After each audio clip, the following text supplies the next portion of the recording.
Assalamualaikum warahmatullahi wabarakatuh. Alhamdulillahirobbilalamin wassalatu wassalamu ala asyrofil anbiya'i wal mursalin sayyidina Muhammadin wa ala alihi washabihi ajmain. Yang terhormat Ibu Kepala Sekolah SD Negeri Purwosari, beliau Ibu Alina Febrianti SPGSD. Yang saya hormati pula Bapak dan Ibu guru dari SD Negeri Purwosari dan SD Negeri Purwosari. Marilah kita panjatkan puji syukur kehadirat Allah Subhanahu wa taala yang telah memberikan rahmat serta hidayahnya sehingga kita dapat hadir dalam acara diseminasi disiplin musik ini dalam keadaan sehat walafiat tanpa halangan suatu apapun. Sholawat serta salam semoga selalu tercurahkan kepada junjungan Nabi Muhammad Sallallahu Alaihi Wasallam yang selalu kita nanti-nantikan syafaatnya di hari akhir nanti. Bapak dan Ibu yang saya hormati, untuk mempersingkat waktu, saya selaku pembawa acara mohon izin untuk membacakan susunan acara yang akan kita laksanakan hari ini. Acara yang pertama yaitu pembukaan, yang kedua menyanyikan lagu Indonesia Raya, yang ketiga sambutan dari tuan rumah, yang keempat inti, yang kelima lain-lain, dan yang keenam penutup. Bapak Ibu yang berbahagia, menuju acara yang pertama yaitu pembukaan. Agar acara diseminasi disiplin positif ini berjalan dengan lancar, marilah kita buka dengan bacaan basmalah bersama-sama. Bismillahirrahmanirrahim. Menuju acara yang kedua yaitu menyanyikan lagu Indonesia Raya. Kepada Ibu Lisa Suretia Atika SPD kami persilakan, dan hadirin dimohon berdiri.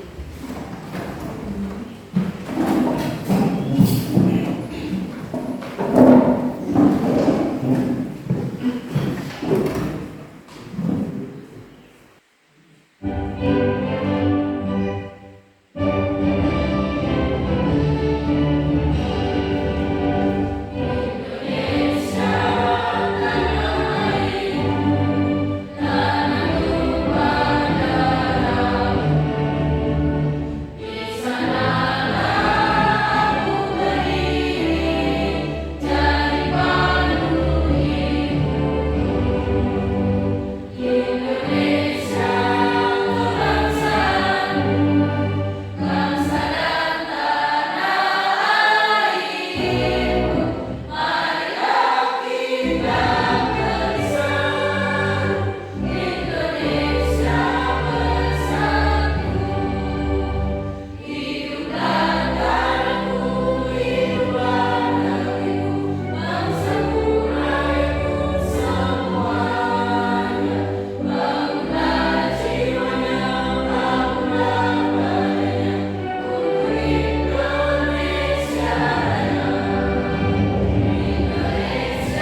Bismillahirrahmanirrahim. Assalamualaikum warahmatullahi wabarakatuh. Yang terhormat Kepala SD Negeri Purwosari, beliau Ibu Arina SPDSD. Yang kami hormati Bapak Ibu Guru SD Negeri Purwosari dan Bapak Ibu Guru SD Negeri Giri Kulon. Pertama-tama marilah kita panjatkan puji syukur kehadirat Allah Subhanahu wa Ta'ala yang telah melimpahkan rahmat serta hidayahnya kepada kita semua, sehingga pada siang hari ini kita bisa melaksanakan kegiatan diseminasi budaya positif di SD Negeri Purwosari tanpa ada halangan suatu apapun. Sholawat serta salam mari kita haturkan kepada junjungan kita Nabi Agung Muhammad Sallallahu Alaihi Wasallam yang kita nantikan syafaatnya di hari akhir nanti. Bapak Ibu yang berbahagia, kami mengucapkan banyak terima kasih kepada Bapak Ibu Guru, terutama Bapak Ibu Guru dari SD Negeri Giri Kulon yang telah jauh-jauh meluangkan waktu di sela-sela kesibukannya untuk mengikuti kegiatan diseminasi budaya positif. Diseminasi budaya positif ini merupakan tindak lanjut dari pendidikan guru penggerak dan nantinya akan disampaikan oleh Ibu Arina SPDSD. Selanjutnya kami mohon maaf apabila dalam penyambutan maupun dalam menyajikan jamuan kurang berkenan di hati Bapak Ibu semua, mohon untuk dimaklumi. Selamat mengikuti kegiatan diseminasi budaya positif, semoga bermanfaat untuk kita semua. Saya akhiri, wabillahi taufiq wal hidayah. Assalamualaikum warahmatullahi wabarakatuh. Terima kasih Bu Dira atas sambutannya. Bapak Ibu yang berbahagia, selanjutnya kita akan memasuki acara yang keempat, yaitu pemaparan tentang diseminasi disiplin positif yang akan disampaikan oleh Ibu Arina Febrianti SPDSD. Waktu dan tempat kami lakukan.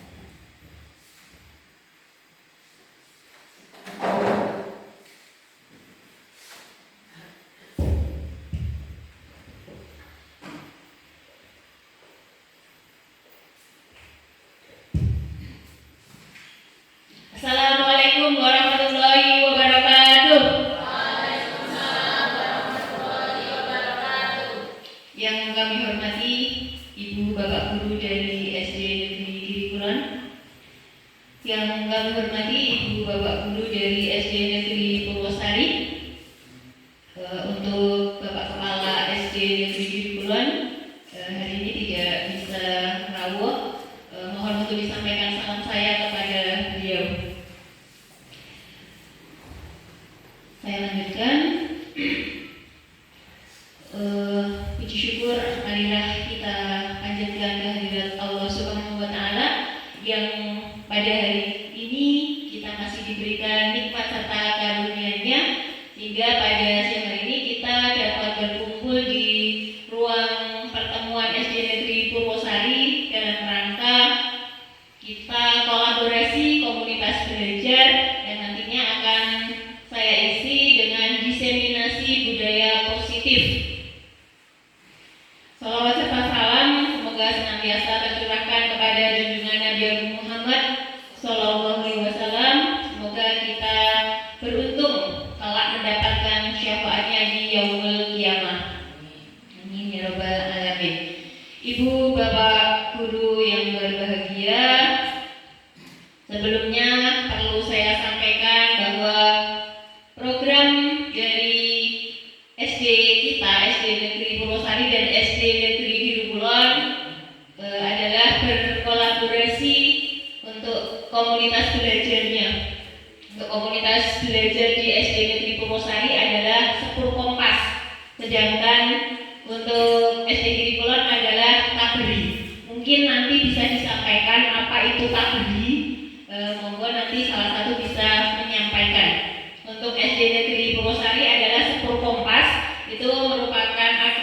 dari Sepur adalah SD Negeri Purwosari. Terus Kompas adalah kompak dan semangat. Selain itu, Sepur juga bisa berarti semangat untuk pendidikan unggul dan religius. Nah, selain itu, Sepur juga mengandung makna atau filosofi kereta api. Jadi kita mengambil nilai-nilai yang ada pada kereta api. Yang pertama diantaranya adalah tentang konsisten terhadap waktu. Jadi di sana jadwal keberangkatannya itu selalu tepat. Kalau kita ingin pergi menggunakan kereta api, pasti jadwalnya itu tepat. Kalau kita tidak tepat, maka kita akan ketinggalan. Seperti itu. Kemudian nanti untuk yang materi bisa disampaikan dari SD Negeri Giri Kulon. Atau sekalian mungkin salah satu, monggo.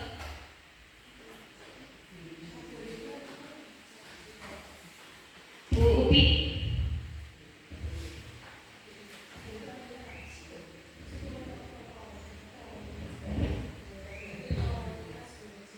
Sambil baca WA ya, karena kita baru diperkenalkan lewat WA. Bismillahirrahmanirrahim. Assalamualaikum warahmatullahi wabarakatuh. Yang terhormat Ibu Arina selaku Kepala SD Negeri Purwosari, yang saya hormati Bapak Ibu Guru dari SD Negeri Purwosari maupun SD Negeri Giri Kulon. Untuk taberi dari Kombel SD Negeri Giri Kulon di sini artinya adalah rajin, tetapi akronimnya teman-teman dari SD Negeri Giri Kulon bisa membantu saya mungkin, karena chat kita terlalu banyak. Yang pasti itu artinya rajin begitu ya? Artinya rajin. Luar biasa. Ya, KBRI itu komunitas belajar Giri Kulon, yang berarti KBRI itu adalah rajin. Jadi kita semua berharap kita menjadi lebih rajin karena sudah memilih Kombel ini. Luar biasa. Tepuk tangan untuk Kombel dari SD Negeri Giri Kulon. Ya, kedepannya kita akan berkolaborasi dengan berbagi praktik baik. Mungkin dari SD Giri Kulon ingin menularkan praktik baiknya kepada SD Purwosari, begitu juga sebaliknya. Kemudian diseminasi budaya positif ini memang terkait dengan tugas saya sebagai CGP, calon guru penggerak angkatan 10. Tetapi harapan saya nantinya ibu bapak semua bisa menerapkannya di sekolah masing-masing untuk mewujudkan visi impian kita, untuk mewujudkan peserta didik yang kita cita-citakan. Begitu nggih ibu bapak? Jadi nanti kita sharing, berbagi pengalaman, berbagi pengetahuan begitu. Jadi di sini nanti santai saja, tidak usah tegang seperti itu. Nanti bebas untuk mengeluarkan pendapatnya masing-masing. Begitu. Jadi kemarin sebenarnya saya hanya ingin mengundang Bu Suna saja, tapi kebetulan Bapak Kepala Sekolah dari SD Giri Kulon mengizinkan untuk semuanya. Nah, kami sambut baik, alhamdulillah. Bapak Ibu semua tersorawuh ke sini untuk nanti kita bersama-sama belajar. Nanti kita sharing bersama-sama. Begitu nggih Ibu Bapak. Nah, sebelum saya lanjutkan, nanti ada screening terlebih dahulu.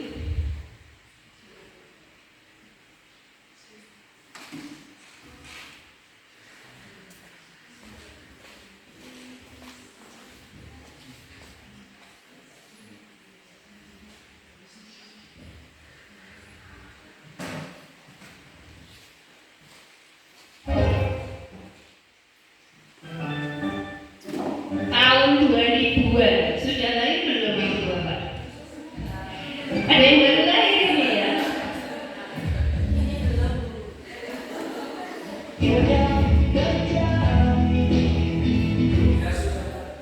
jawabannya? Ya sudah. Penyanyinya? Betul sekali.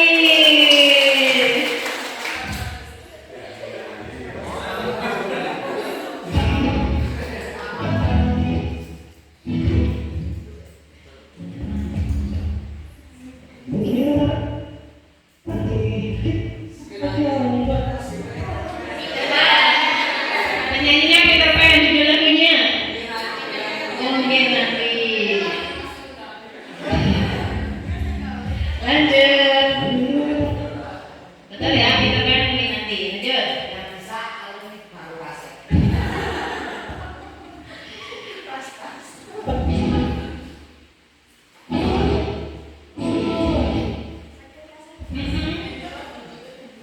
Jelas tidak?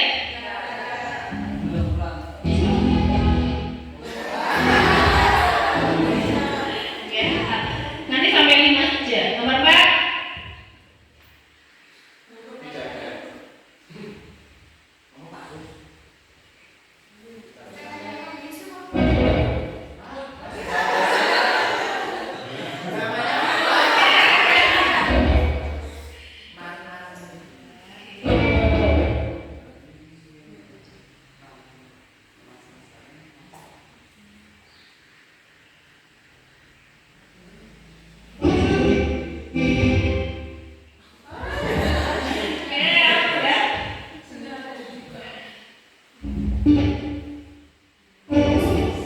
Ya, sudah.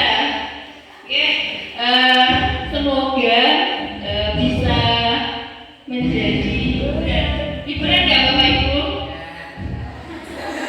Tujuan saya adalah untuk memecah keheningan, untuk agar Bapak Ibu tidak tegang, akan tetapi ternyata malah yang tegang ini. Oke, mohon maaf. Langsung saja kita ya. Nah, sebelum sampai nanti saya menyampaikan beberapa materi, saya ingin bertanya kepada Ibu Bapak semuanya, apakah Bapak Ibu setuju bila nanti jawab setuju atau tidak ya? Nomor 1, pemberian hukuman dapat mendisiplinkan siswa. Setuju atau tidak setuju? Yang setuju jom. Yang tidak setuju? Yang belum ngacung? Ya. Yang kedua, pemberian hadiah meningkatkan prestasi siswa. Setuju atau tidak setuju? Yang setuju ngacung? Yang tidak setuju? Nah, pasti nggak pernah ngasih hadiah itu. Ya, yang ketiga, guru harus mampu memberikan solusi untuk setiap siswa yang bermasalah. Seorang guru harus mampu memberikan solusi untuk setiap siswa yang bermasalah. Setuju atau tidak setuju? Yang tidak setuju?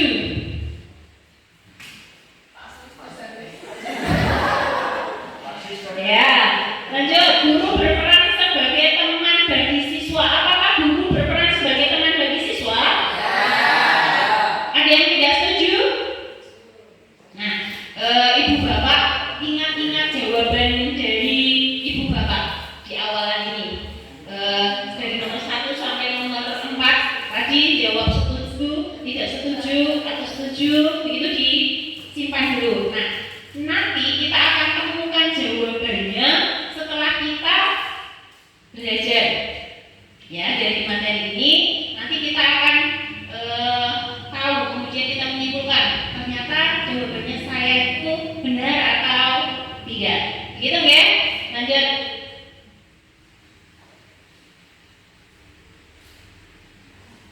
Nah, kita belajar tentang positive mindset atau budaya positif.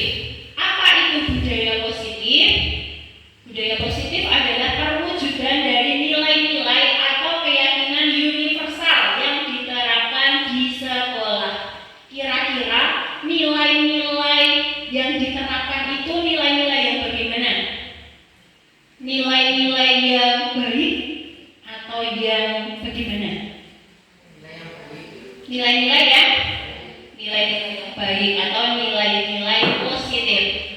saja contoh dari nilai-nilai atau keyakinan universal? Universal itu artinya apa? Menyeluruh. Kemudian umum. Ada lagi universal. Apakah hanya berlaku di satu wilayah? Apakah hanya berlaku di satu negara? Apakah hanya berlaku di satu sekolah saja? Kalau universal itu tidak. Berlaku di mana? Di mana saja ya, mendunia. Jadi semua orang di dunia ini meyakini tentang nilai-nilai tersebut. Nah, sekarang contoh dari nilai-nilai yang positif itu seperti apa? Sebutkan salah satu. Saling sapa, senyum satu sama lain. Berarti itu nilainya ramah. Ya, apalagi santun. Selanjutnya patuh.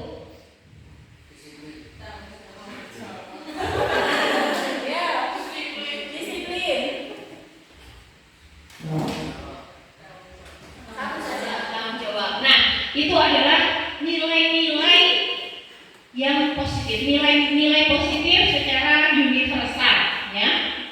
Jadi ada santun, ramah, tanggung jawab, disiplin, kemudian jujur. Itu adalah nilai-nilai universal, nilai-nilai positif yang diterapkan di sekolah. Selanjutnya, nah, nilai-nilai tersebut kemudian sebelum itu kita akan mempelajari konsep-konsep inti untuk menciptakan budaya positif. Untuk membentuk budaya positif itu kita harus nanti mempelajari 1, 2, 3, 4, 5, 6. Yang pertama ada disiplin positif, yang kedua motivasi perilaku manusia, yang ketiga keyakinan kelas atau keyakinan sekolah. Tutupan ya Mbak Matinnya. Kemudian yang kelima adalah posisi kontrol seorang guru, dan yang keenam adalah segitiga restitusi. Nah, kira-kira dari 1 sampai 6 ini yang masih asing yang mana? Segitiga restitusi. Ya, nanti akan kita bahas satu persatu. Ini adalah konsep-konsep inti untuk menciptakan budaya positif. Lanjut. Nah, sekarang kita ada permainan lagi Ibu Bapak. Nanti berpasangan, dua-dua. Yang tidak ada pasangannya nanti mencari pasangan. Ya. Permainannya adalah cobalah buka. Anda dan teman Anda melakukan kegiatan cobalah buka. Anda itu dengan ya sebagai A. Nanti yang A itu tugasnya adalah mengepalkan salah satu tangan Anda. Kemudian bayangkan bahwa Anda menyimpan sesuatu yang sangat berharga di dalam kepalan tangan Anda. Pikirkan atau bayangkan yang Ibu Bapak genggam ini adalah sesuatu yang sangat berharga. Apapun itu. Ya. Kemudian Anda perlu menjaga benda tersebut sekuat tenaga karena begitu pentingnya untuk kehidupan Anda. Itu untuk yang A. Kemudian teman sebenarnya itu bertugas menjadi B. Ya. Yang B bagaimana? Yang B nanti mencoba dengan segala cara untuk membuka kepalan Anda. Segala cara ya, boleh membujuk, dirayu dengan rayuan maut. Nah, dihadik itu diapakan? Dimarahi, dibentak, gitu ya kan? Disentak, iya bisa disentak.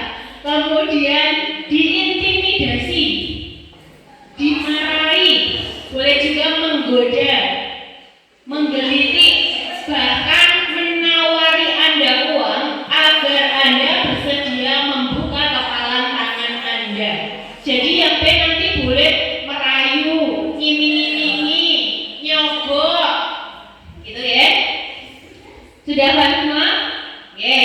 Silakan dipraktekkan. A. Menggenggam sesuatu yang berharga. Yang B adalah berusaha untuk agar A itu membuka.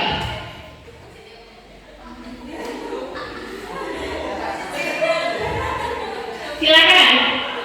Boleh direbut, boleh diapa, pokoknya silakan dengan teman sebelahnya. Satu menggenggam, satu. Boleh dikirim, boleh dibujuk, boleh dikasih seribu, boleh.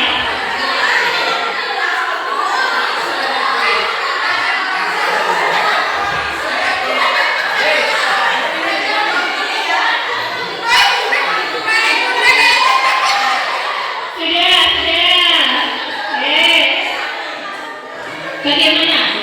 Apakah si A mau membuka kepala tangannya?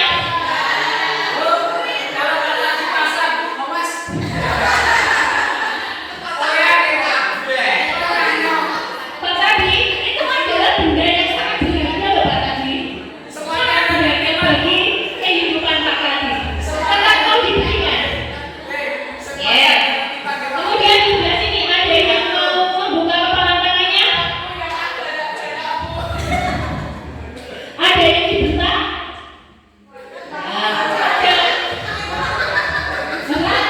Ada yang dibisiki? Ada yang diiming-imingi? Dirayu?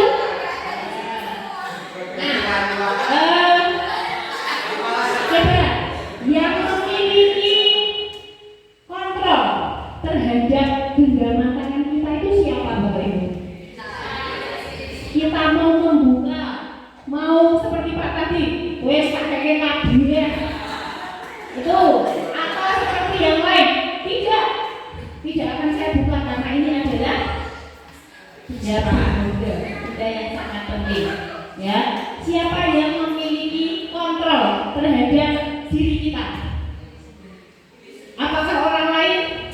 Walaupun sudah dibujuk, walaupun sudah disogok, iming-iming hadiah yang sangat banyak, sangat besar, kalau kita tidak mau, ya tidak bisa, ya. Jadi yang memiliki kontrol atas diri kita adalah diri kita sendiri. Orang lain tidak bisa memaksa, orang lain tidak bisa mempengaruhi kita, tidak bisa merayu kita dan sebagainya.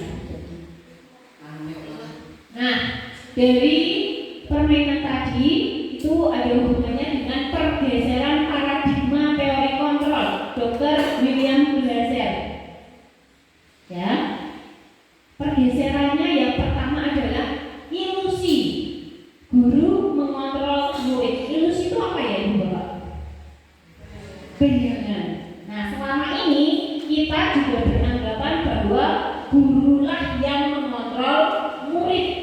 Murid harus ikut guru. Padahal yang memiliki kontrol terhadap diri mereka sendiri itu siapa? Siswa sendiri. Ya kan? Adakah di kelas Ibu Bapak siswanya tidak mengerjakan PR? Ya. Walaupun kita sudah memotivasi, membujuknya agar rajin untuk mengerjakan PR, akan tetapi kontrol tersebut berada pada dirinya sendiri, sehingga tetap ada siswa yang tidak mengerjakan PR. Seperti itu. Jadi yang pertama ilusi guru mengontrol murid. Yang kedua ilusi bahwa semua penguatan positif efektif dan bermanfaat. Apakah semua penguatan positif itu efektif dan bermanfaat? Itu ilusi ya. Jadi anggapan kita. Akan tetapi ternyata tidak seperti itu. Tidak semua penguatan positif itu efektif dan bermanfaat. Selanjutnya, ilusi bahwa kritik dan membuat orang merasa bersalah dapat menguatkan karakter. Nah, kritik dan membuat orang merasa bersalah dapat menguatkan karakter. Bagaimana menurut Ibu Bapak?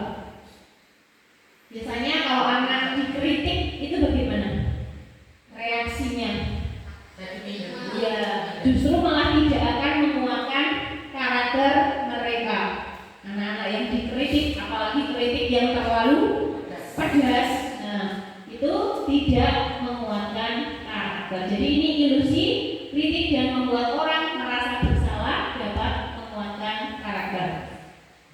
Kemudian yang keempat, ilusi bahwa orang dewasa memiliki hak untuk memaksa. Nah, ini juga di kehidupan kita sehari-hari, kita sebagai orang dewasa, kita sebagai guru, kita beranggapan bahwa kita itu memiliki hak untuk memaksa. Padahal apa? Ya seperti tadi, kontrol itu berada pada diri mereka sendiri. Ya.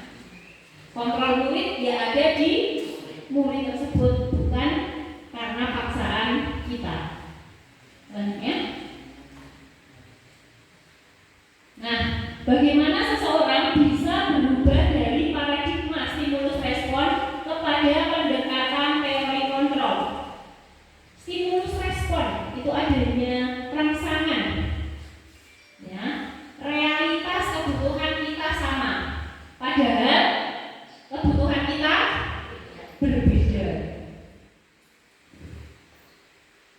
Nanti kalau di sana terus tak lagi. Menurut juga. Ya.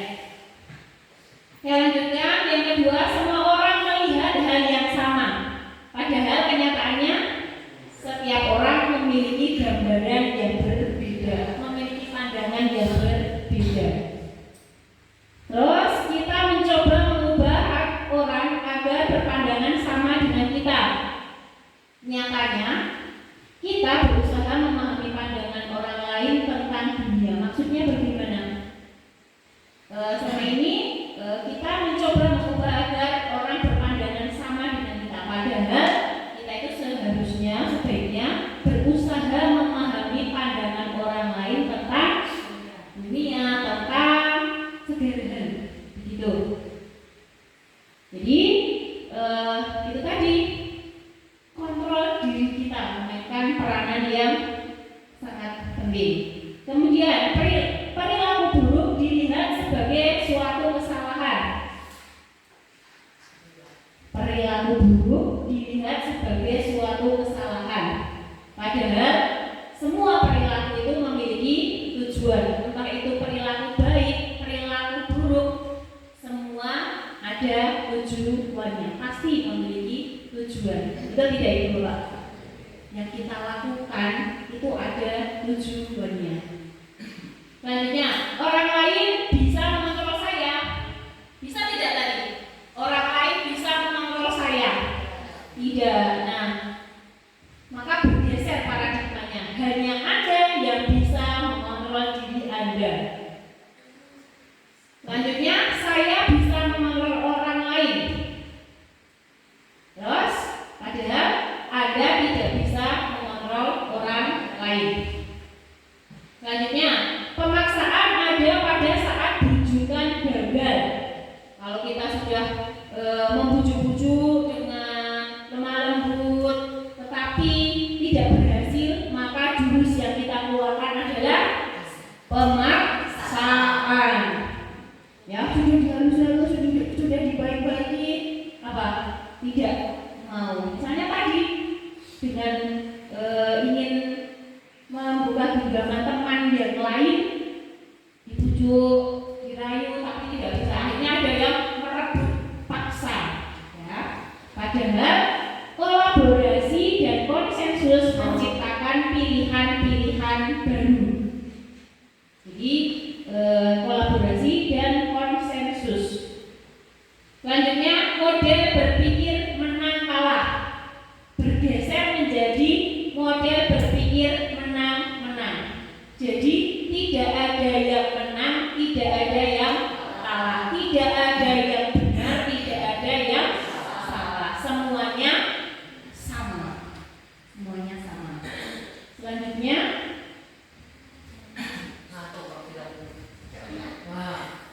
nah, kita akan merujuk pada disiplin positif tadi.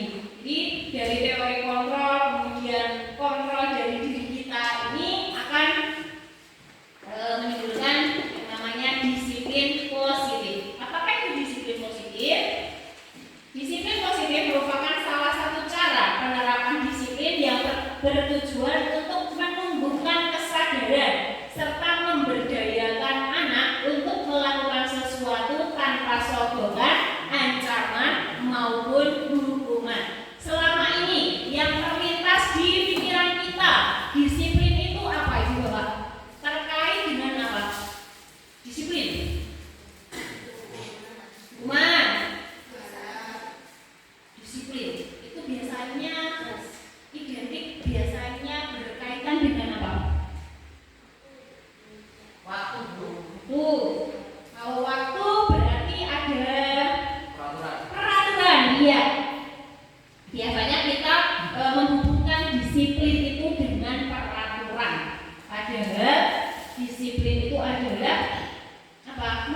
kesadaran dari diri kita sendiri untuk melakukan sesuatu tanpa sogokan, tanpa ancaman maupun hukuman.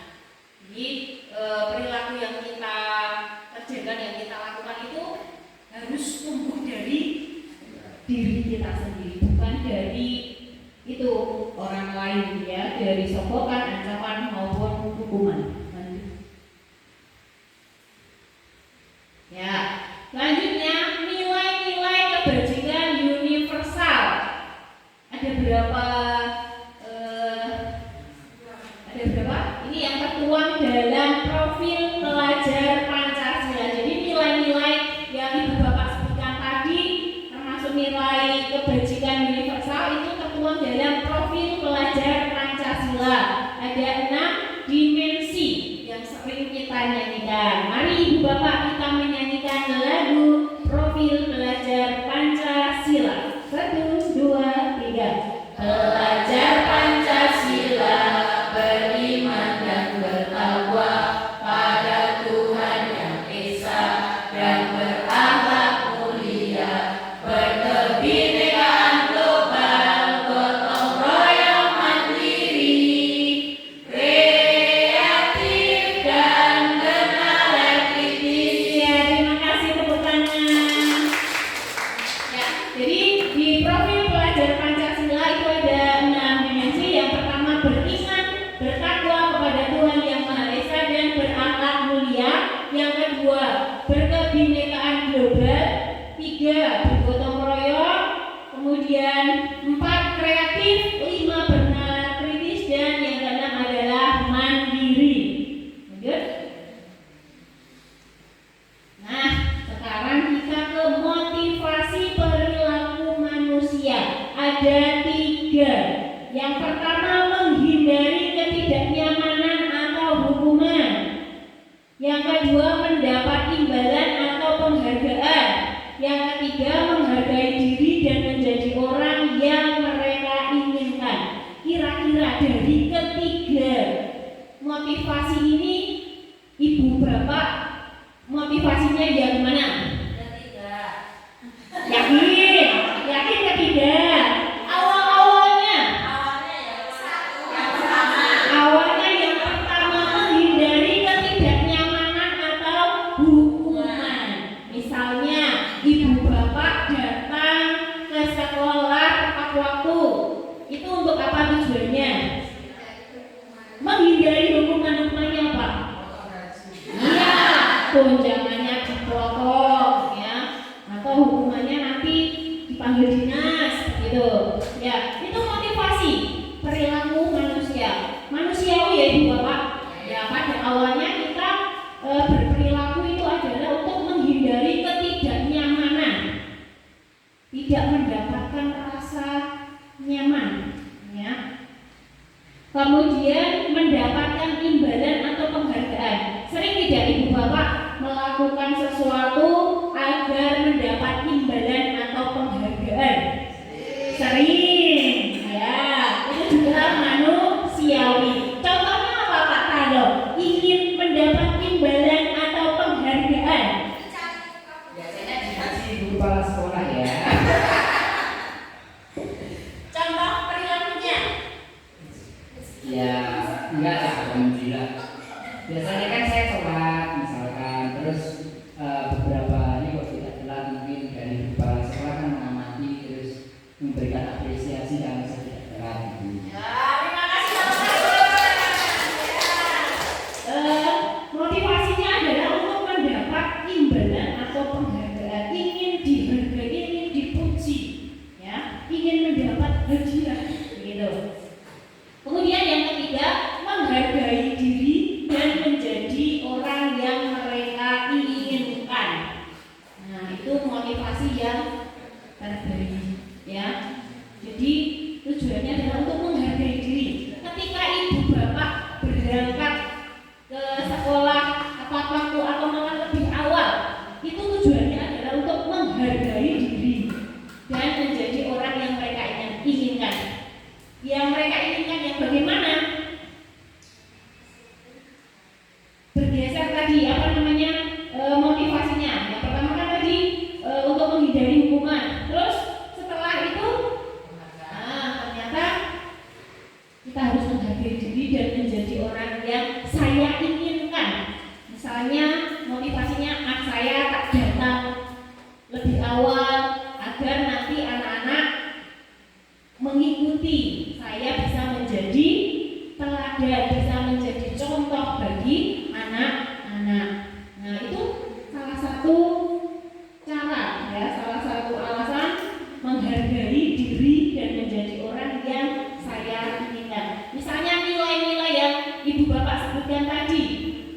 jujur, ya. Itu motivasinya apa kok berperilaku jujur? Supaya apa? Takut dosa. Ada lagi. Kalau kita tidak dijujuri sakit hati terus. Kalau kita tidak dijujuri juga sakit hati. Nah, jadi itu juga bagian dari menghargai diri kita. Kalau saya tidak ingin diperlakukan seperti itu, kita juga jangan memperlakukan orang lain dengan seperti itu. Jadi motivasi perilaku manusia itu ada 3 seperti itu. Pada awalnya kita memang untuk menghindari ketidaknyamanan atau hukuman, kemudian mendapat imbalan atau penghargaan. Nah, tapi kita harus bergeser motivasinya untuk menghargai diri dan menjadi orang yang kita atau yang saya inginkan. Selanjutnya, nah, ada hukuman, konsekuensi, restitusi. Yang belum tahu yang mana Ibu Bapak? Apa maksudnya? Restitusi. Kalau hukuman sudah tahu Ibu Bapak? Hukuman. Kemudian konsekuensi. Ya, kita lihat ya.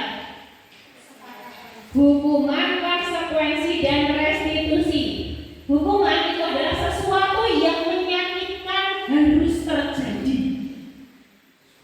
Sesuatu yang menyakitkan harus terjadi. Misalnya ada seorang anak yang terlambat, pintu gerbang sudah ditutup. Anak itu kemudian metu-metu, kemudian meminta tolong guru piket atau salah seorang guru untuk membukakan pintu gerbangnya. Kemudian ditanya oleh guru tersebut, mengapa kamu datang terlambat? Nah, sudah mengemukakan alasan, misalnya bangun kesiangan Pak. Nah, kemudian guru tersebut, ya sudah, sekarang lari ke lapangan 3 kali. Nah, bagi anak itu bagaimana? Menyenangkan atau menyakitkan? Menyakitkan. Apalagi Pak gurunya tadi berkata dengan nada yang kasar, dengan nada yang tinggi. Nah, bagi si anak itu adalah sesuatu yang menyakitkan. Jadi hukuman itu adalah sesuatu yang menyakitkan harus terjadi.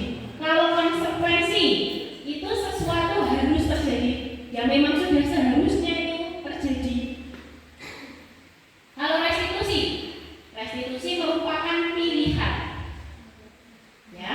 Yang kedua, tidak nyaman untuk murid atau anak untuk jangka waktu yang panjang. Ketika si murid tadi sudah dihukum oleh gurunya, itu akan teringat dalam jangka waktu yang pendek atau nanti ketika dewasa dia masih teringat-ingat. Masih teringat, selalu teringat. Nah, jadi itu menimbulkan dampak jangka panjang bagi si anak. Itu hukuman. Selanjutnya, korban tidak nyaman untuk murid atau anak untuk jangka waktu yang pendek. Kalau yang tadi disuruh keliling lapangan 3 kali, itu akan diingat-ingat anak sampai dia dewasa nanti. Kalau yang termasuk konsekuensi, itu untuk jangka waktu yang pendek. Misalnya, anak tersebut disuruh untuk menuliskan di buku kalimat saya tidak akan terlambat lagi. Saya tidak akan terlambat lagi. Nah, itu bisa masuk ke konsekuensi. Kemudian restitusi, menguatkan untuk murid atau anak dalam jangka waktu yang panjang. Ya, nanti kita akan belajar tentang restitusi itu bagaimana. Untuk selanjutnya, kalau hukuman itu korban mendapatkan, harusnya ini tidak mendapatkan keadilan, ya. Kemudian yang konsekuensi korban bisa diabaikan. Kemudian kalau restitusi korban mendapatkan ganti.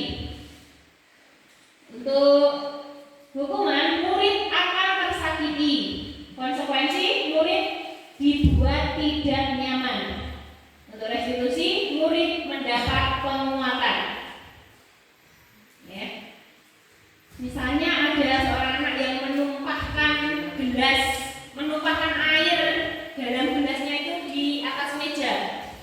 Kemudian si guru memerintahkan kepada murid tersebut untuk membersihkannya. Itu termasuk hukuman atau konsekuensi? Konsekuensi itu ya memang yang harus dilakukan, ya seperti itu, harus bertanggung jawab. Ya, bukan menumpahkan meja, kemudian menumpahkan air ya di atas meja langsung diberi hukuman. Selanjutnya, perilaku pasif agresif meningkat. Kira-kira anak-anak yang mendapatkan hukuman perilakunya nanti menjadi bagaimana? Dengan gurunya atau dengan teman-temannya? Tidak. Ya. Karena si anak merasa apa?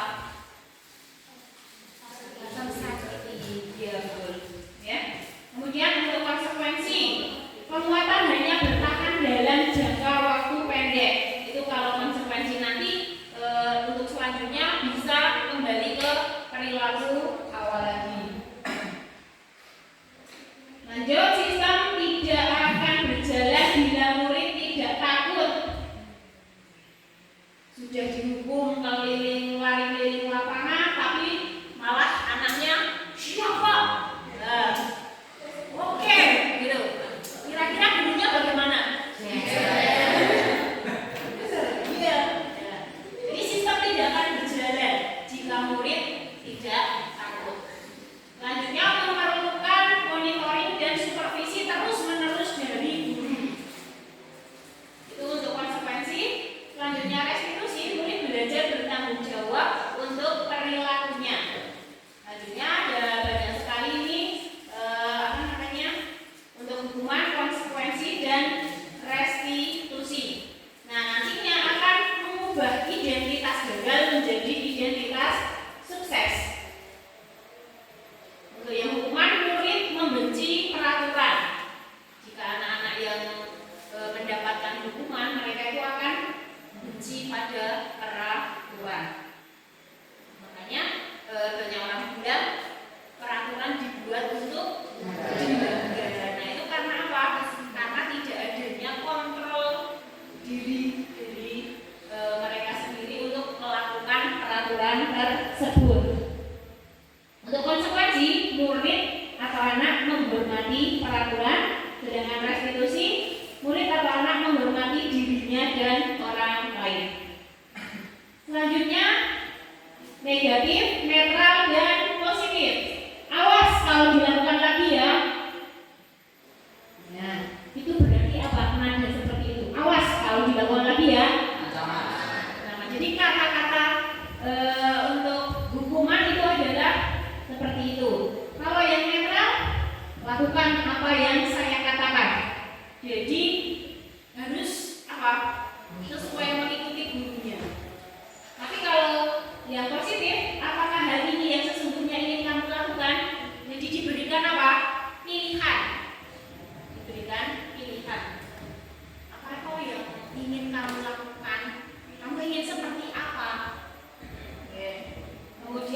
Selanjutnya lagi untuk identitas gagal dan identitas sukses. Ini mengerucut menjadi hukuman dan disiplin tadi, konsekuensi dan restitusi. Murid atau anak belajar menyembunyikan kesalahan.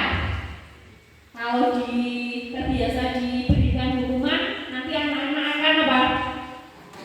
Ya bohong, menyembunyikan kesalahan. Konsekuensi, murid belajar taat peraturan. Restitusi, anak belajar memecahkan masalah. Nah, ini banyak sekali perbedaan antara hukuman, konsekuensi, dan restitusi. Saya ambil satu lagi, hukuman itu dibuat guru, hanya dibuat oleh guru, dan terjadi saat itu juga tanpa ada kesepakatan, tanpa ada perencanaan, jadi langsung spontan dibuat oleh guru. Seperti misalnya tadi keliling lapangan 3 kali, kan tidak ada peraturan yang menyatakan seperti itu dan tidak dikomunikasikan dengan murid. Jadi itu spontan dibuat oleh guru. Kalau netral atau konsekuensi itu dibuat oleh guru dan murid. Ya. Kalau restitusi itu dibuat oleh murid atau anak sendiri. Misalnya lagi ada yang tidak tertib ketika sholat zuhur berjamaah atau sholat duha. Kemudian ada peraturan yang tidak tertib sholat didenda. Nah, itu kan dibuat oleh guru dan murid. Padahal yang baik, yang benar itu harus dibuat oleh murid. Kita harus menanyakan dulu mengapa ketika sholat anak tersebut tidak tertib, pasti ada alasannya. Oke, seperti itu Ibu Bapak untuk hukuman, konsekuensi, dan restitusi. Benar kan ada yang menarik di sini? Yang hukuman itu juga biasanya tiba-tiba, tidak diharapkan, atau sangat melukai atau sangat menyakitkan tadi. Kemudian yang konsekuensi itu sudah diketahui dan masuk akal. Selanjutnya yang restitusi itu berupa undangan untuk mengadakan restitusi. Lanjut, saudara. Nah, berdasarkan bagan dengan penjelasan yang banyak tadi, penjelasan tentang hukuman, konsekuensi, dan restitusi. Kalau hukuman itu tidak terencana, bersifat satu arah, bisa berupa hukuman fisik, psikis, atau kata-kata kasar. Jadi jelas ya, kalau hukuman itu tidak terencana, spontan, bersifat satu arah. Yang membuat siapa hukuman itu? Tadi guru yang langsung memutuskan ngosek WC sampai bersih. Ya, itu kan tidak terencana, kemudian hanya dibuat oleh guru. Ya, kemudian hukuman fisik, menggunakan fisik, ya. Kemudian psikis dan kata-kata kasar. Seperti tadi, jadi si psikis anak tadi akan merasa tersakiti. Kalau konsekuensi itu bersifat terencana, sudah disepakati. Bentuk-bentuk konsekuensi dibuat oleh pihak guru atau sekolah. Sedangkan restitusi adalah proses menciptakan kondisi bagi murid untuk memperbaiki kesalahan mereka, sehingga mereka bisa kembali pada kelompok mereka dengan karakter yang lebih kuat. Nah, Ibu Bapak, di antara hukum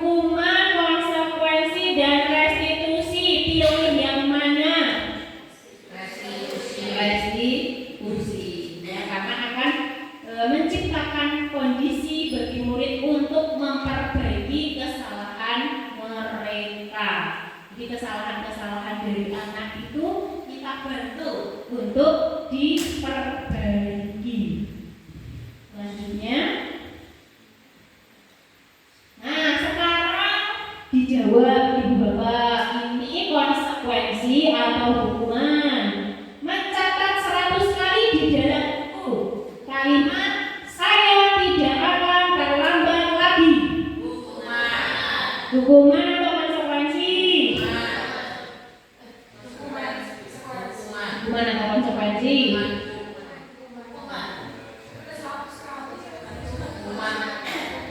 Hukuman? Yo, lanjut. Lari mengelilingi lapangan basket 2 kali karena terlambat hadir di sekolah. Lari mengelilingi lapangan basket. Hukuman atau konsekuensi? Hukuman. Karena melibatkan apa? Hukumannya apa? Fisik. Ya. Membersihkan coretan yang dibuatnya di meja tulis. Konsekuensi itu memang yang harus terjadi. Ya. Murid diminta untuk push up 15 kali. Hukuman. Berdiri di depan kelas sambil mengangkat 1 kaki karena tidak bisa menjawab pertanyaan. Hukuman. Membersihkan WC karena merusak pensil teman. Hukuman atau konsekuensi?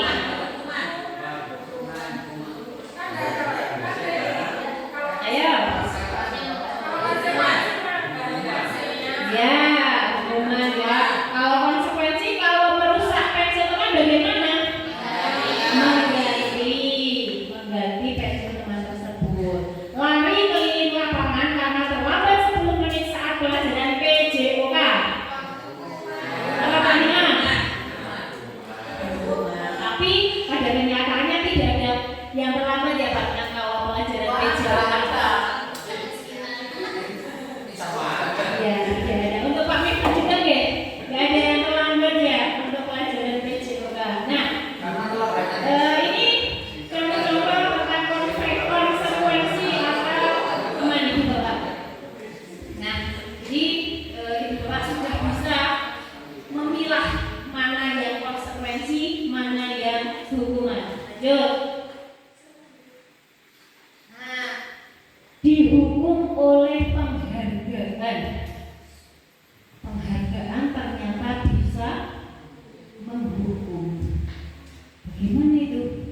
Pengaruh jangka pendek dan jangka panjang. Penghargaan tidak efektif. Menurut ibu bapak, penghargaan itu efektif atau tidak efektif? Yang mengatakan efektif. Penghargaan tidak efektif. Efektif atau tidak efektif? Kalau anak-anak diberikan penghargaan itu sangat efektif. Kalau di sini penghargaan tidak efektif, berarti efektif atau tidak efektif? Ya, apa sih? Kalau menurut saya, misalkan setiap hari dikasih penghargaan, jika suatu saat dia tidak dapat, dia akan mau lagi ya. Nah, itu paparan Bu Suci. Iya. Ini tidak efektif. Penghargaan merusak hubungan. Maksudnya apa? Penghargaan merusak hubungan.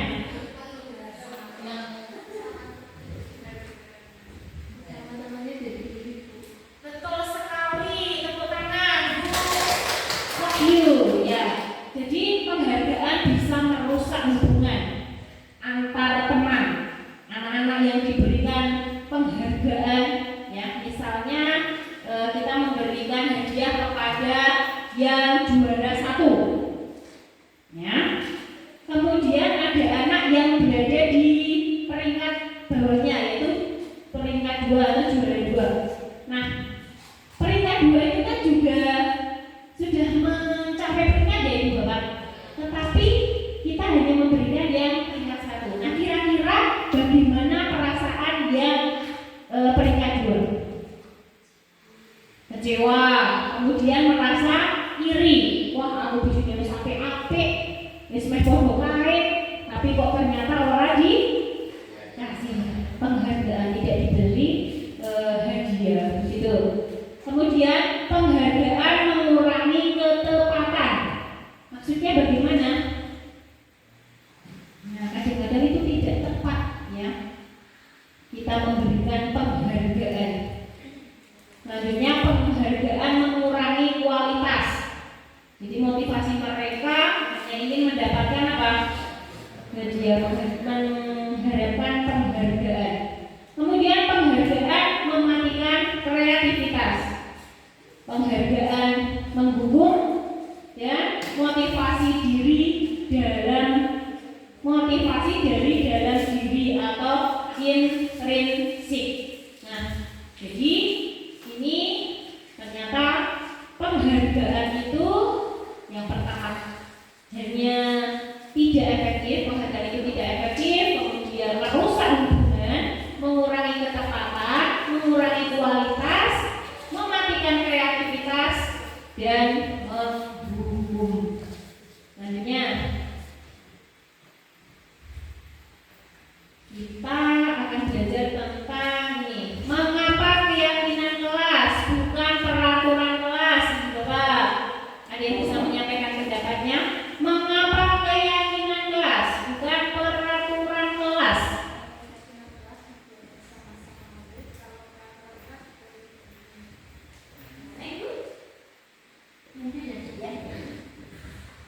Mohon salah, mohon dikoreksi ya. Kalau keyakinan kelas itu dibuat bersama murid, kalau peraturan kelas itu dibuat bersama. Betul sekali. Pak Iza ya. Jadi keyakinan kelas itu dibuat bersama-sama antara guru dan murid. Sedangkan peraturan kelas itu hanya dibuat oleh gurunya saja. Ya. Nah, mengapa kita memiliki peraturan tentang penggunaan helm pada saat mengendarai kendaraan roda 2 atau kita mengendarai motor? Yakin untuk keselamatan? Yakin? Kalau benar, kalau kita melintas di jalan yang tidak ada pos penjagaan, kira-kira kita mau pakai helm atau tidak? Awalnya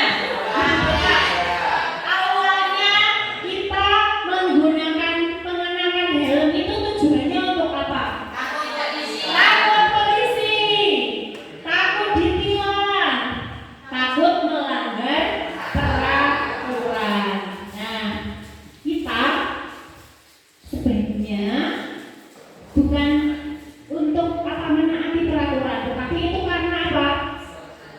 Tujuan memakai helm adalah untuk apa? Untuk keselamatan diri. Apakah ibu bapak yakin bahwa menggunakan helm adalah untuk keselamatan diri kita? Iya.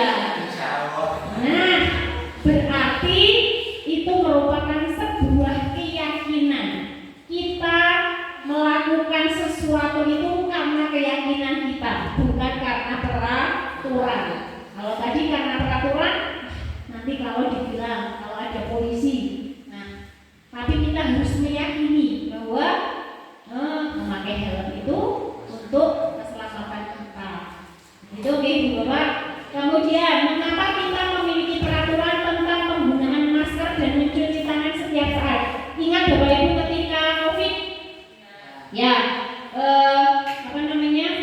menggunakan masker dan mencuci tangan setiap saat.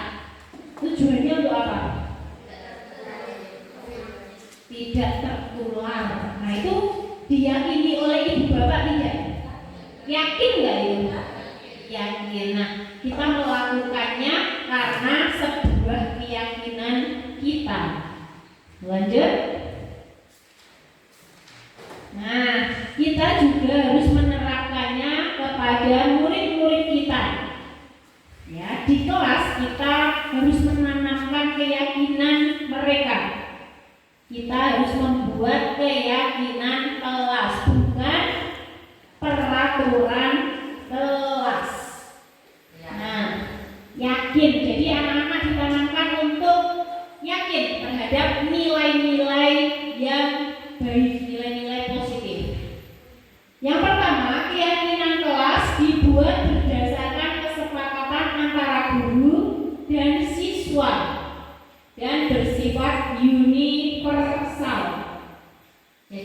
tidak hanya dibuat oleh guru. Kalau hanya dibuat oleh guru namanya peraturan. Jadi sudah paham ya Bu Bapak perbedaan antara keyakinan dan peraturan. Itu membuat misalnya membuat itu semua siswa atau beberapa siswa saja boleh. Iya, yang membuat adalah semua siswa.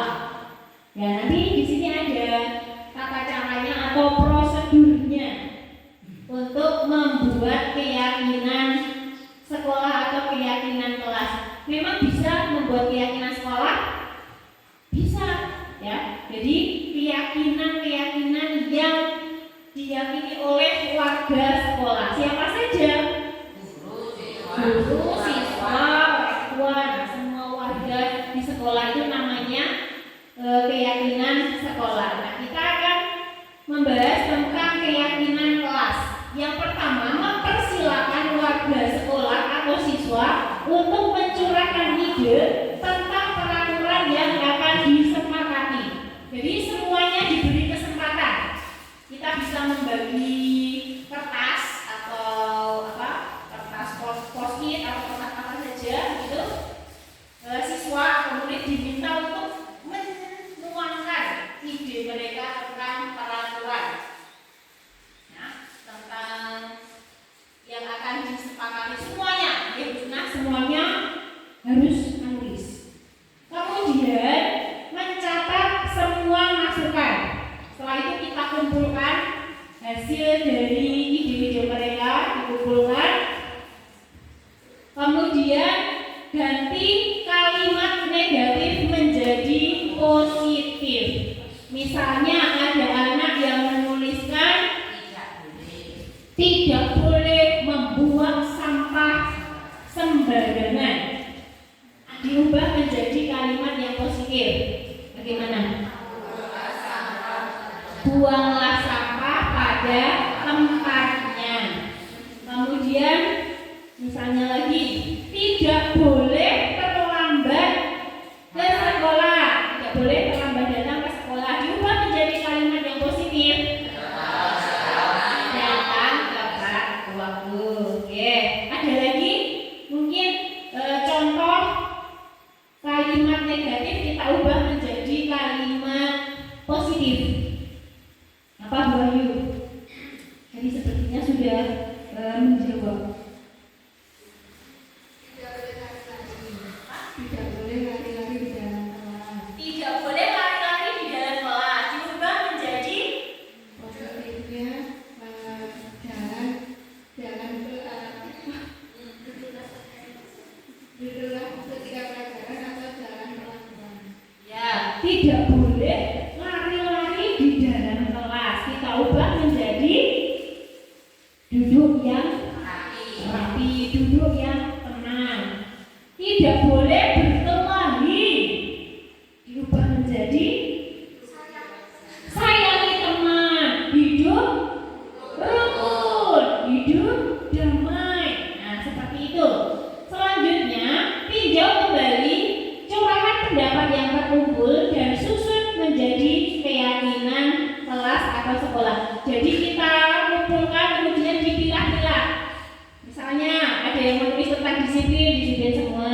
Kemudian yang tentang kebersihan kita kumpulkan. Setelah itu kita rangkum, kita simpulkan, tinjau ulang keyakinan kelas yang sudah tersusun. Itu kira-kira 3 sampai 7 keyakinan. Jadi jangan hanya satu saja keyakinannya, tapi 3 sampai 7. Setelah itu ditinjau dan menyetujui dengan menandatanganinya. Jadi semua anak, kalau ada 20 anak ya menandatangani semua. Terus bagaimana itu bentuknya nanti? Ya nggak apa-apa, ditandatangani semua. Nanti malah kayak hiasan apa? Batik gitu ya, muter gitu. Keyakinan kelas nanti ada apa saja, misalnya ada 5. Nah terus di pinggir-pinggirnya nanti diberi tanda tangan dan nama siswa.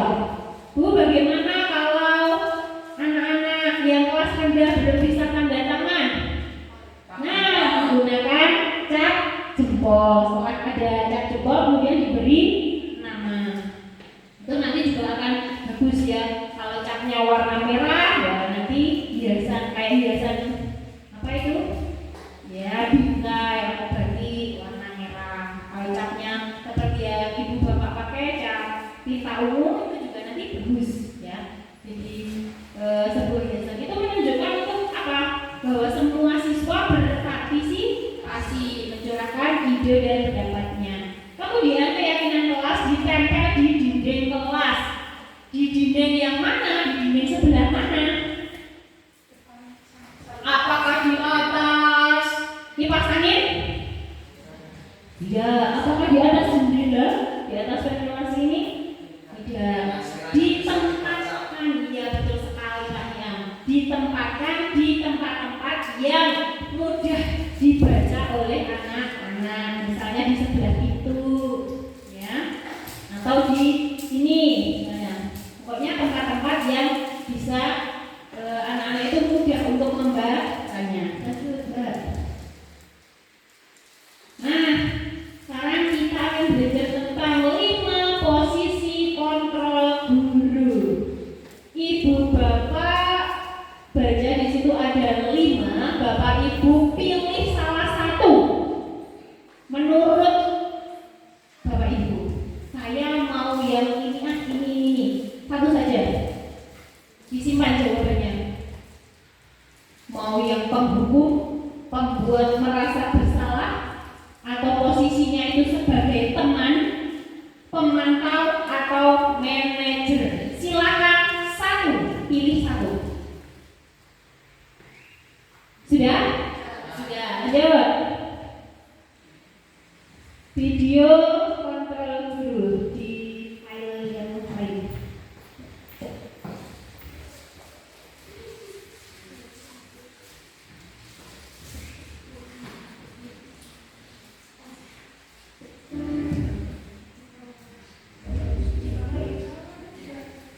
Nah, silakan ibu bapak disimak videonya.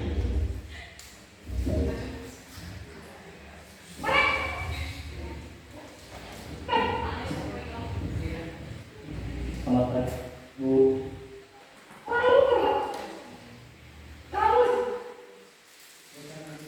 Kamu. Ya.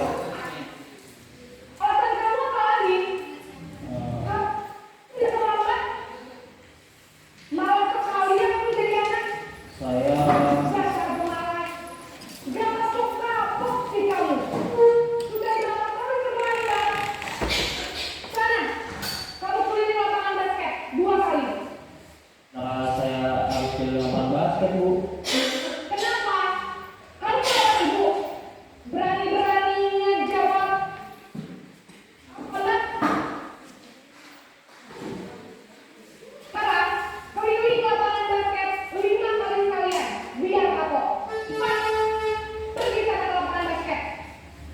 Nah, kita tadi posisi penghukum yang pertama tadi. Sekarang yang kedua, posisi pembuat merasa bersalah.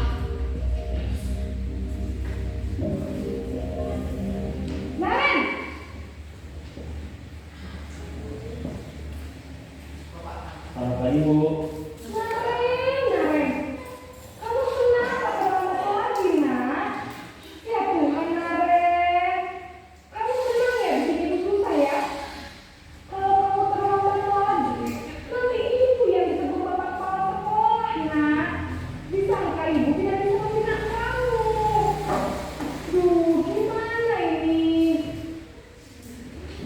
Maaf, Bu.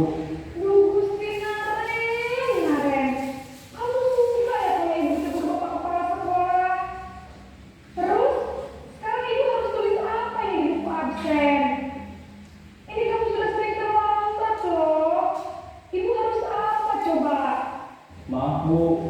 Maaf sekali. Ya sudah, lain kali jangan bikin ibu susah lagi ya Kak ya. Ibu tidak akan kuat lagi kalau kamu begini terus. Bisa jatuh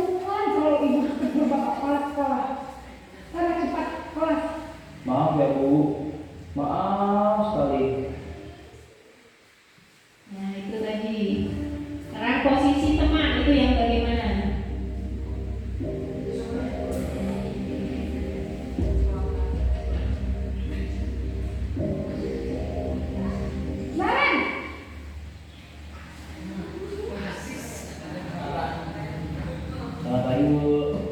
Wah, sudah jam berapa ini, Nak? Selamat pagi ya, sayang. Iya Bu, habis ibu saya lupa bangunkan saya Bu. Kamu malah menyalahkan ibu kamu. Kamu bukannya anak yang larinya paling kencang. Kok terlambat sih? Iya Bu, saya memang terlambat bangun tadi. Jadi biarpun saya lari kencang, tetap gak kekejar Bu. Ya sudah, sayang. Nanti lain kali larinya lebih kencang lagi ya. Biar gak terlambat lagi. Bikin senang ibu demi ibu. Bisa kan? Bisa lah Bu. Ya sudah, sayang. Sekarang ibu beresin urusan absen kamu. Kamu ini ada-ada saja. Posisi keempat, pemantau.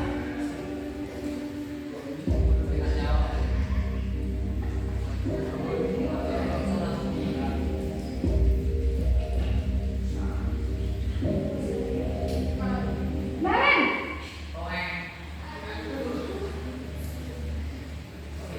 Selamat pagi Bu. Naren, apa peraturan sekolah kita tentang jam berapa kita harus masuk sekolah, Nak? Kita harus di sekolah jam 7 Bu. Iya betul, sekarang sudah jam 7.20. Naren sudah tahu konsekuensinya jika terlambat hadir. Paham Bu, saya harus tinggal kelas pas jam istirahat selama 20 menit. Iya benar, konsekuensinya demikian. Jadi nanti jam 9.30 pas istirahat, kamu harus tinggal di kelas, kerjakan tugas tambahan untuk ketertinggalan kamu, ya? Baik Bu. Posisi yang kelima, manajer.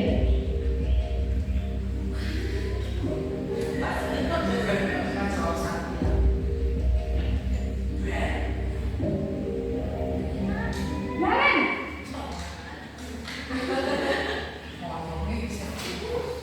Selamat pagi Bu. Selamat pagi, Naren. Maaf Bu, saya terlambat. Iya, sekolah masuknya jam 7, sekarang sudah jam 7.20. Jadi sekarang bagaimana ini, Naren? Maaf Bu, saya lupa start alarm saya semalam. Baiklah, menurut kamu, keyakinan sekolah yang mana yang perlu kamu tingkatkan? Menghargai diri sendiri dan orang lain mungkin ya Bu. Setuju. Jadi, apakah Naren meyakini prinsip saling menghormati tersebut? Iya Bu, saya meyakininya. Apakah Naren bersedia memperbaiki masalah keterlambatan ini? Bersedia Bu. Bagaimana kamu akan perbaiki masalah keterlambatan ini? Saya akan coba untuk tidak lupa menyetel alarm saya Bu. Baik, kalau Naren lupa menyetel alarm di rumah, ada orang yang kira-kira bisa bantu mengingatkan tidak? Ada Bu, kakak saya, Kak Emma. Ada lagi selain Kak Emma? Selain Kak Emma, ada ibu saya. Baik, jadi yang mengingatkan Naren adalah Kak Emma dan ibu kamu ya? Kira-kira akan mulai set alarm kapan nih, Naren? Setelah pulang sekolah, akan segera saya lakukan. Baik, jadi Naren akan setel alarm untuk bangun besok pagi dan akan diingatkan oleh kakak dan ibu dan Naren ya? Ada lagi yang mungkin perlu dilakukan, Naren? Agar tidak terlambat bangun lagi. Tidak ada Bu. Baik, Naren. Terima kasih untuk kerjasama kamu. Sekarang kamu perlu kembali ke kelas untuk belajar. Baik Bu, terima kasih. Iya, Ibu Bapak, ada 5 posisi kontrol kita sebagai guru. Ibu Bapak tadi sebelum melihat video ini memilih posisi yang mana? Wow, keren, sudah memilih manajer. Yang lainnya? Yakin semuanya sudah memilih manajer? Ada yang memilih teman? Ada? Ya, ada yang memilih posisinya sebagai pemantau? Ada? Ada yang memilih menjadi penghukum? Tidak. Kemudian yang kedua menjadi pembuat merasa bersalah? Tidak. Ada tidak? Tidak. Ya.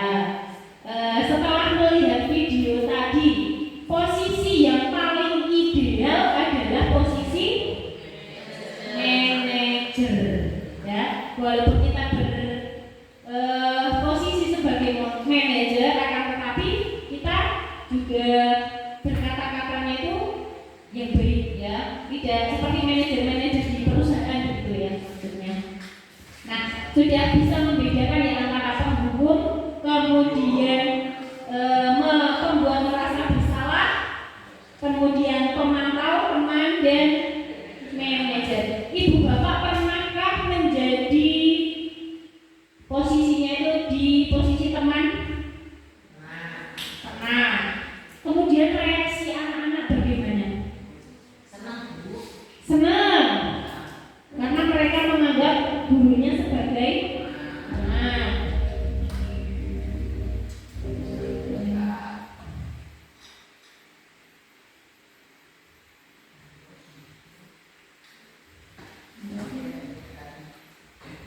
Ya, nih yang penghukum itu menghardik, menunjuk-nunjuk, berkaca pinggang, membentak, hukuman fisik atau verbal. Dampaknya anak menjadi pendendam, tidak menyukai guru atau mapel tertentu. Kalau guru mapel ya nanti mapelnya tidak disukai. Kemudian posisi di pembuat merasa bersalah. Suara lembut namun menyalahkan siswa. Guru menyatakan kesalahan pada siswa dan guru menderita. Apa kamu tidak kasihan dengan ibu? Nanti ibu dimarahi kepala sekolah. Suaranya kan dilembutkan, kemudian membuat anak itu saya merasa bersalah. Tadi yang di video tadi sinaran sampai apa? Minta maaf ya. Itu posisi membuat mereka bersalah. Kemudian di posisi teman, guru bersikap ramah, cenderung bersenda gurau untuk menghangatkan suasana. Dampaknya murid bergantung pada satu orang. Tadi Pak Tabor mengatakan saya. Ya. Kemudian membuat siswa tidak mandiri karena mereka menganggap guru tersebut adalah teman. Biasanya hanya bergantung pada satu guru itu. Dengan guru yang lain kemudian tidak apa? Tidak respect, tidak manut begitu ya. Misalnya Pak Kado yang memposisikan dirinya sebagai teman, maka ketika bertemu dengan Bu Fati, bertemu dengan Tania, mereka akan cuek saja karena bagi mereka Pak Kado yang is the best begitu. Nah, kalau menurut Bapak Ibu, posisi teman ini baik atau tidak?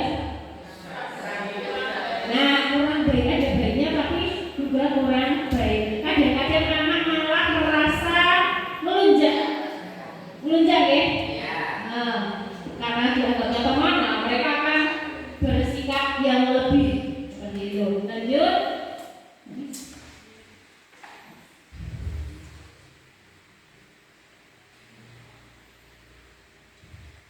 Sekarang ke kebutuhan dasar manusia. Semua manusia itu memiliki kebutuhan. Nah, ini ada kebutuhan dasarnya. Yang pertama bertahan hidup, kasih sayang dan rasa diterima, penguasaan, kebebasan dan kesenangan. Nah, yang di tengah itu semuanya itu adalah kebutuhan untuk apa? Bertahan hidup, penguasaan, kasih sayang, kebebasan, kesenangan itu semuanya juga untuk bertahan hidup. Lanjut. Nah, ini termasuk kebutuhan apa ya, Ibu Bapak? Aku senang main kejar-kejaran dengan ibu guru, seru. Ini tadi kebutuhan apa? Kesenangan ya, ada kata-kata senang. Yang kedua, ibu kejar aku karena ibu guru sayang aku. Kebutuhan akan kasih sayang. Lanjut. Yang ketiga, aku hebat kan bisa bikin bu guru kejar aku. Penguasaan. Lanjut. Aku bosan belajar mewarnai terus di dalam kelas. Kebebasan, merasa bosan ya, dia butuh kebebasan.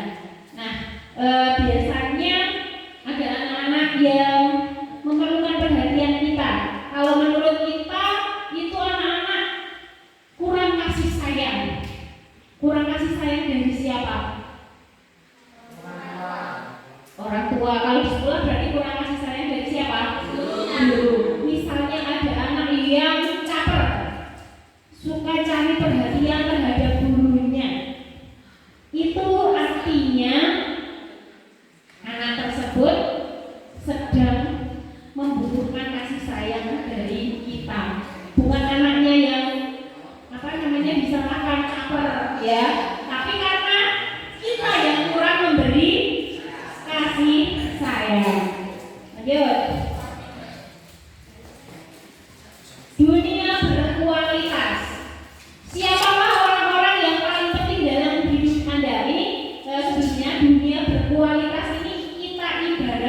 sebagai sebuah album kenangan, album foto.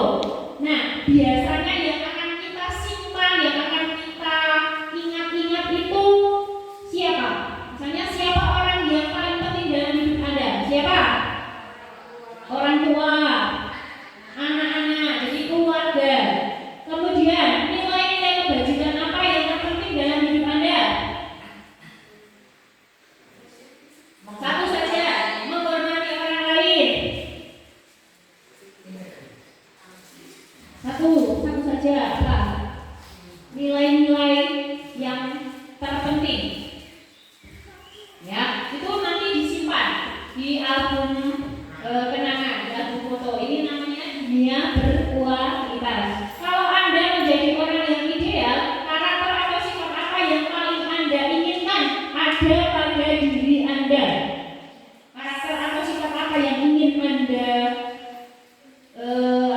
inginkan? Sifat apa? Bebas, apa saja. Satu, setiap orang memiliki nilai-nilai yang mereka inginkan itu berbeda-beda. Ya, kalau Bu Fira apa misalnya?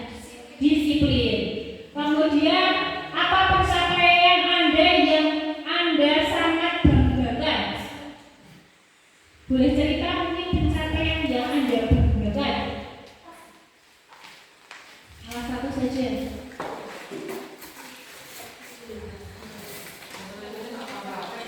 Nah, harus ada yang dibanggakan. Ya, sampai detik ini. Apa Pak Kagau? Karirnya yang seperti apa? Ya, Saya cinta pekerjaan saya. mungkin dari dulu. Sekarang paling rendah sampai sekarang seperti apa? Ya, sekarang sudah P3K begitu ya Pak Kagau. Nah, ini contoh pencapaian yang sangat dibanggakan. Apa pekerjaan ideal bagi Anda?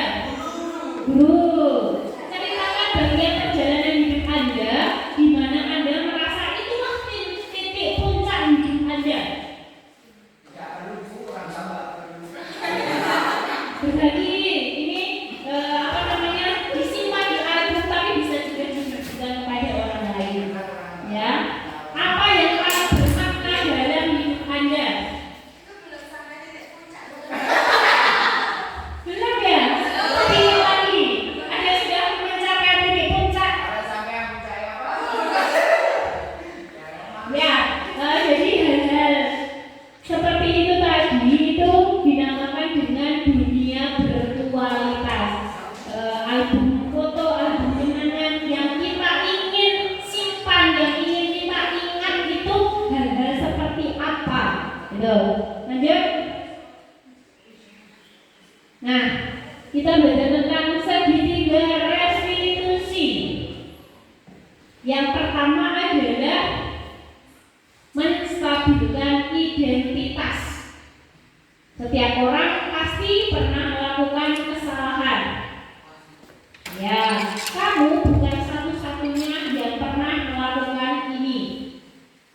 Jadi, ketika anak berbuat salah, yang pertama langkahnya adalah menstabilkan identitas. Ya, jangan langsung kita berada di posisi penghukum, benar-benar langsung. Ya, tapi kita tanyakan dulu, menstabilkan identitas. Kita bisa katakan kepada mereka bahwa setiap orang pasti pernah melakukan kesalahan. Kamu bukan satu-satunya yang pernah melakukan ini. Kemudian setelah itu kita memvalidasi tindakan. Habis itu kebutuhan yang benar adalah validasi tindakan. Jadi kita tanyakan kepada mereka, kamu tentu punya alasan mengapa melakukan itu. Adakah cara yang lebih efektif untuk mendapatkan apa yang kamu butuhkan? Setelah kita tanyakan di validasi tindakannya, kita menanyakan keyakinan. Nilai-nilai apa yang telah kita sepakati? Kamu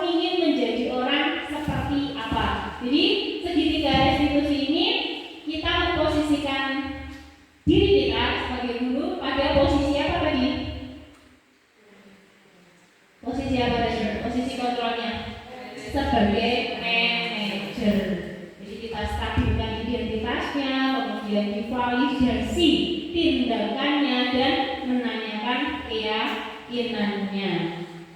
Lanjut.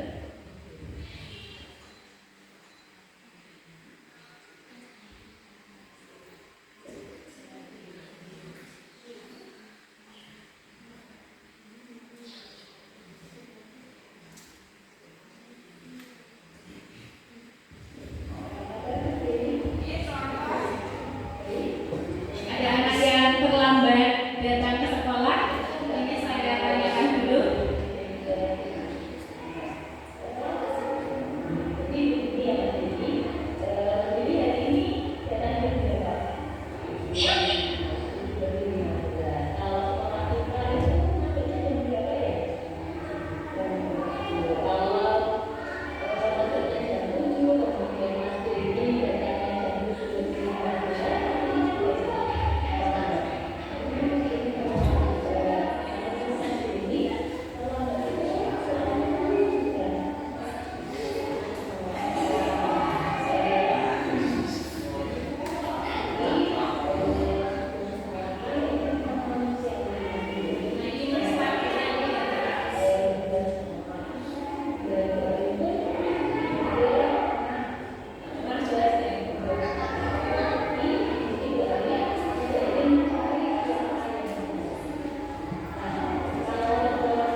Kita mempelajari semuanya Ibu Bapak, apakah jawaban dari Ibu Bapak tadi sudah sesuai dengan pemahaman? Yang nomor 1, pemberian hukuman dapat mendisiplinkan siswa. Jawabannya setuju atau tidak setuju? Tidak setuju ya. Ternyata mendisiplinkan siswa itu tidak harus dengan memberi hukuman. Yang kedua, pemberian hadiah apakah dapat meningkatkan prestasi siswa? Pemberian hadiah meningkatkan prestasi siswa. Setuju atau tidak setuju? Kok masih ragu-ragu? Setuju atau tidak setuju? Tidak setuju ya, karena justru hadiah itu dapat menghukum ya. Jadi untuk nomor 2 adalah tidak setuju. Yang ketiga, guru harus mampu memberikan solusi untuk setiap siswa yang bermasalah. Setiap guru harus mampu memberikan solusi. Setuju? Setuju? Setelah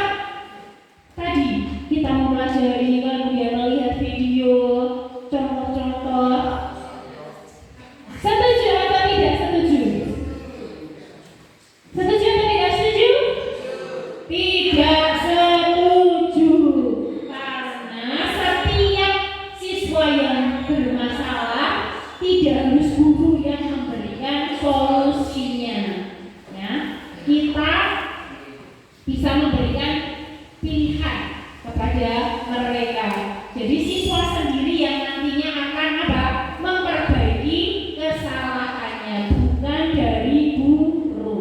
Jadi dari siswa sendiri nantinya yang akan memperbaiki.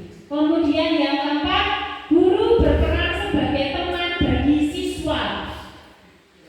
Tidak setuju, karena idealnya posisi kita terhadap murid itu adalah sebagai manajer. Pelan-pelan kita menuju ke sana, tidak harus ketika ada masalah kita posisinya selalu jadi apa? Manajer. Bisa juga sekali kita jadi apa?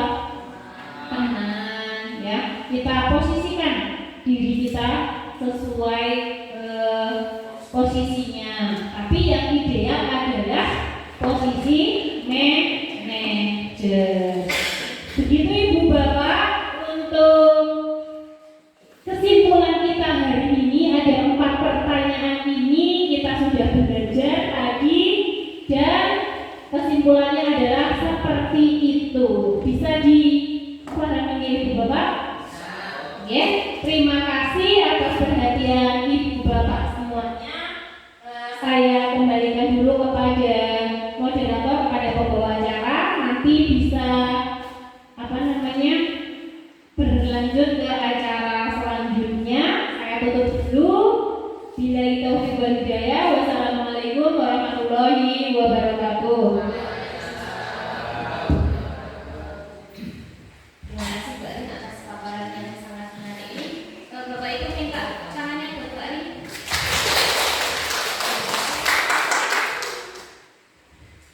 Menginjak acara yang kelima yaitu lain-lain. Ini maka Bapak Ibu yang pakai pertanyaan.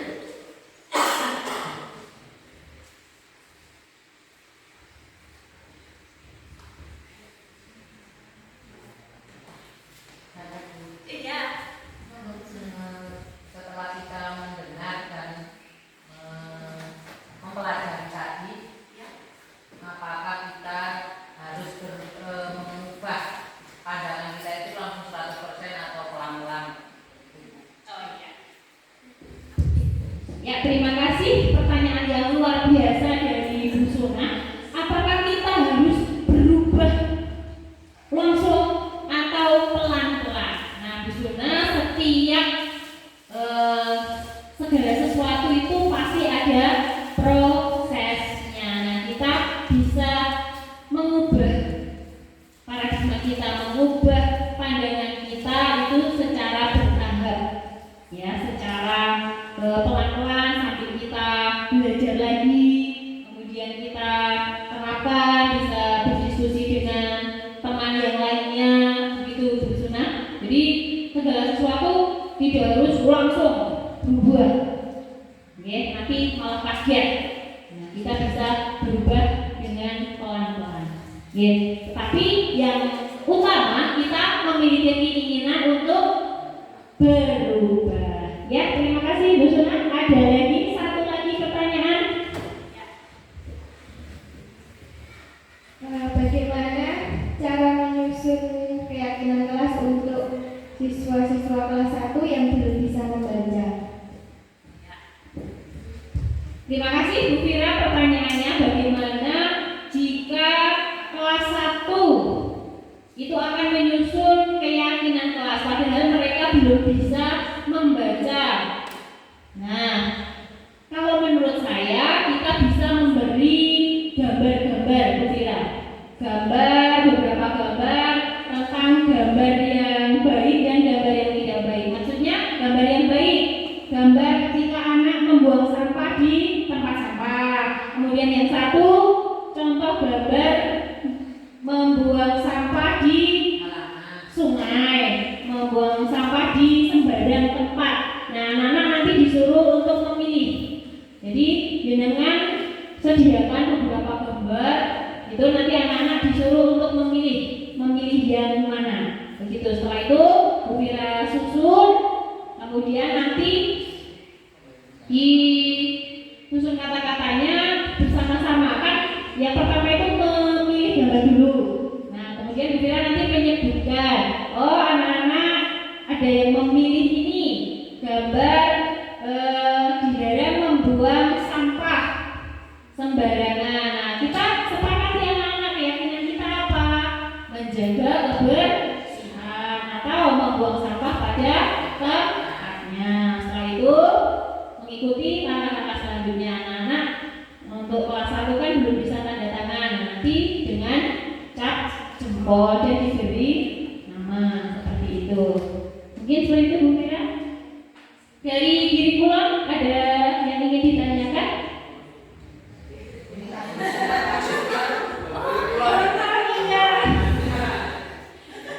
Terima kasih, mohon maaf ya. Baiklah Ibu Bapak, kalau sudah tidak ada yang ingin bertanya, semoga paparan saya, sharing saya kepada Ibu Bapak bisa memberikan manfaat bagi kemajuan pendidikan kita dan bisa kita terapkan dalam sekolah kita masing-masing. Karena Bu Suci sedang ada tamu, saya tutup sekalian. Kita sudah memasuki di akhir acara. Mari Ibu Bapak kita akhiri acara ini dengan mengucapkan tahmid bersama-sama. Alhamdulillahirabbil alamin. Sekali lagi terima kasih atas rawuhnya di SD Negeri Purwosari. Mohon maaf atas segala kekurangan